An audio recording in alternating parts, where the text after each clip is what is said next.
পরের বছরেই বিয়ে হওয়ার কথা ছিল।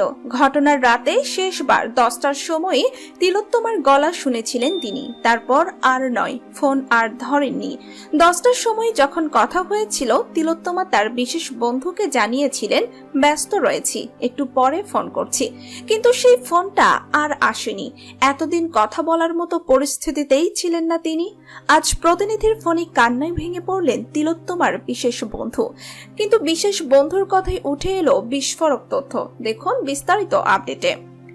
তার কথায় ঘৃণ্য আশু বিপদের আঁচ করেছিলেন তিলোত্তমা। তিনি বললেন, আমি রাত 10টায় ফোন করেছিলাম, আমাকে বলল একটু ব্যস্ত আছি, পরে ফোন করছি। সাধারণত রাতে ফোন করে, কিন্তু সেই রাতে আর করেনি।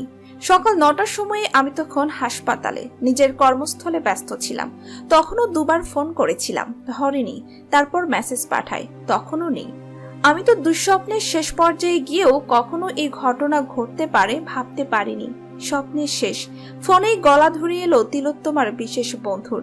সামনের বছরই বিয়ে হওয়ার কথা ছিল তিলোত্তমার, কিন্তু তার আগেই সব শেষ।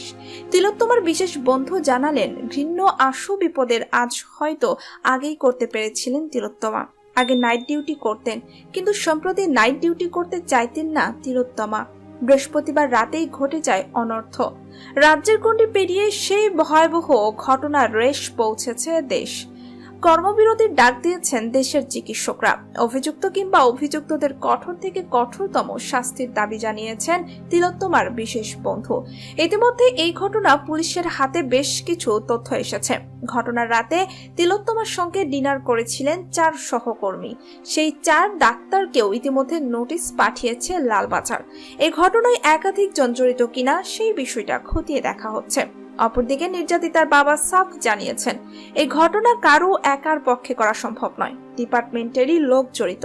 তাদের মেয়ে সেমিনার হলে রয়েছেন, সে কথা ওই অভিযুক্ত জানলো কিভাবে? প্রশ্ন তুলেছেন নিগৃহীতার মা। মুখ্যমন্ত্রীকেও সে কথা জানিয়েছেন তিনি বলে দাবি করেছেন। বন্ধুরা, আপনার কি মনে হয় তা কমেন্ট করে জানান।